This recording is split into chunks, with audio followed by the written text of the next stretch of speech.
हमारे साथ rajatkepost.com के रजत बोस जुड़ चुके हैं और साथ ही हमारे साथ Ajit Mishra VP research radio broking भी जुड़ गए हैं। अजीत, आपका स्वागत है इस खास पेशकश में।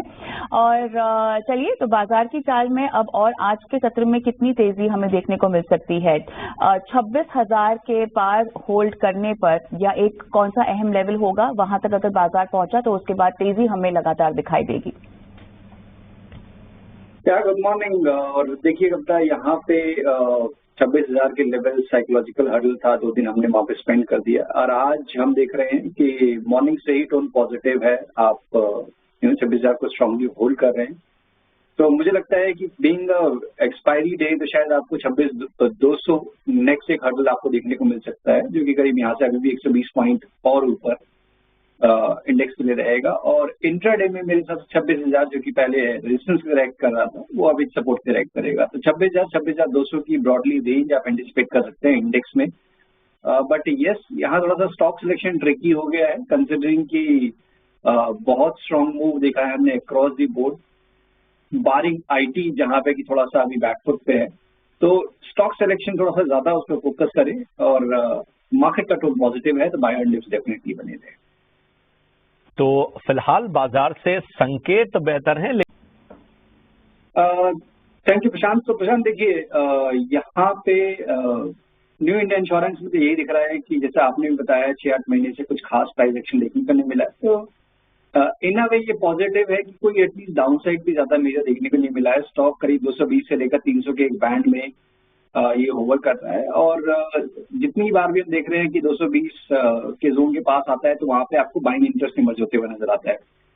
बट शॉर्ट टर्म में मुझे लगता है कि अभी भी चैलेंजेस हैं, बिकॉज वॉल्यूम बहुत ड्राई हो गए हैं, तो शायद उतना ज्यादा इंटरेस्ट नहीं है। जिस तरीके से हमने देखा है लाइफ इंश्योरेंस काउंटर्स जो कि मार्केट के साथ ट्रेड कर रहे हैं, HDFC life, ICICI, SBI life, जिनमें बहुत स्ट्रॉन्ग है। जनरल इंश्योरेंस वाले जो काउंटर्स हैं वो अभी भी साइड लाइन्स में हैं। तो आपका 1-2 साल का नजरिया है, डेफिनेटली आप बने रह सकते हैं।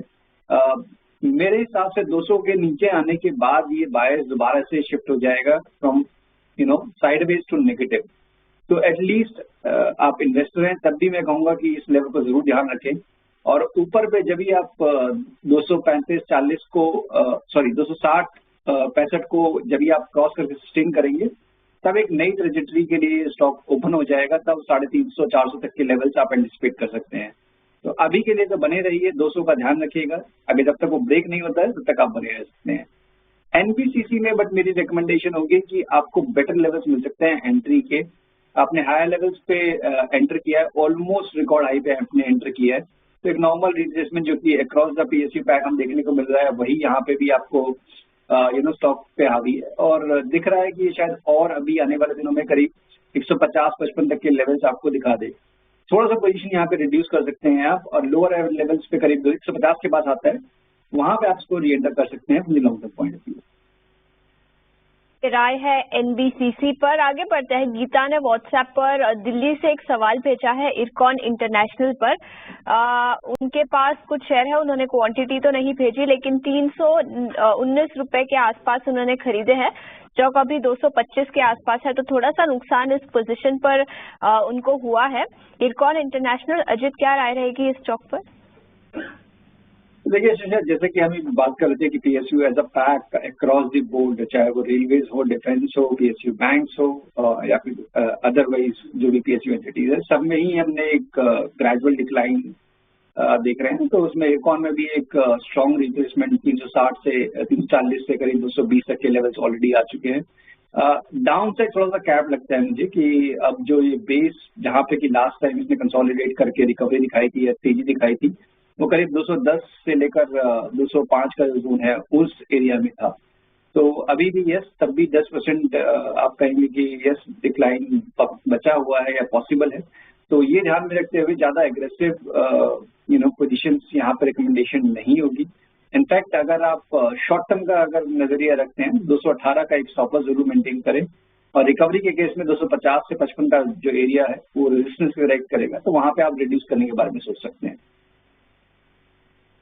यहाँ पर ये राय निकल कर आ रही है अजीत की तरफ से, लेकिन हमारे साथ अब रजत बोस भी जुड़ चुके हैं और साथ ही वरुण बैंगलोर से हमारे दर्शक हैं जो सवाल पूछना चाहते हैं।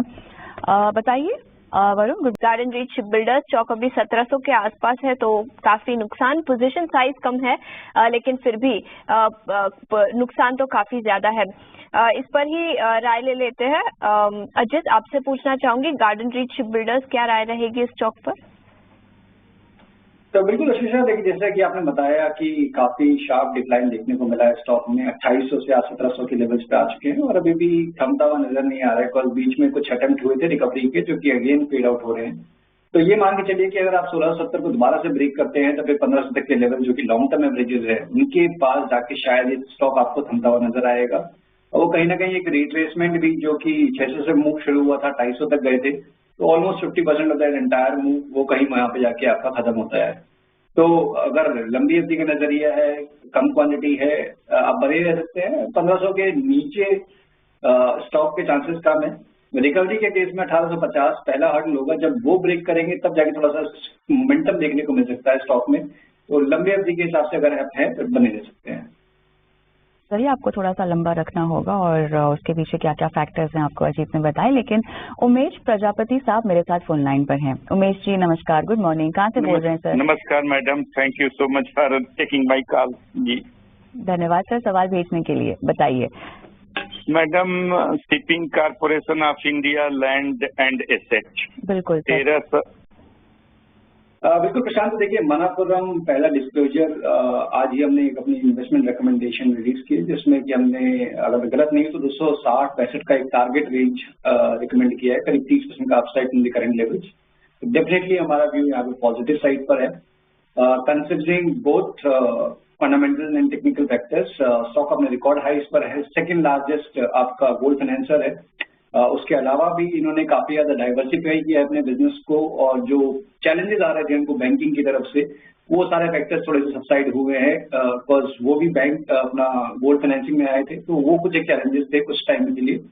अभी लग रहा है कि एक थोड़ा बहुत बेस यहाँ पे फॉर्म हो सकता है अगर short term point of view से बात करें। 190-95 का जोन है जहाँ पे कि अभी ये स्टॉक ट्रेड कर रहा है, और नेक्स्ट लेग में जब आप 225 को ब्रेक करेंगे तो फिर आप 265-70 तक के जोन जो हमने बात की वहां तक आप देखते हुए स्टॉक को देख सकते हैं। तो डेफिनेटली आपको बने रहना चाहिए मनापुरम में।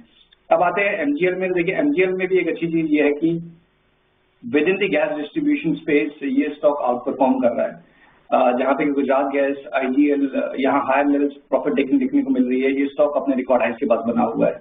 तो जिस तरीके से कि सेक्टर में अगर आउट परफॉर्मेंस चल रही है तो पॉसिबिलिटी ये है कि जब भी आप ओवरऑल पॉजिटिविटी देखेंगे विद इन द सेक्टर तो ये आउट परफॉर्मेंस कंटिन्यू रहेगी, इनफैक्ट और बढ़ेगी। तो लंबी अवधि के नजरिए से यहाँ पर भी बने रहने की रिकमेंडेशन होगी। ऊपर पे बिकॉज स्टॉक कवरेज में नहीं है, तो टेक्निकली मैं आपको बता सकता हूँ करीब 2200 से लेकर 2300 तक के पोजीशन टारगेट्स हो सकते हैं लंबी अवधि के हिसाब से। चलिए, तो ये है राय आपको मिलती हुई। बहरहाल यहाँ रुकेंगे एक छोटे से ब्रेक के लिए, फौरन हाजिर होंगे।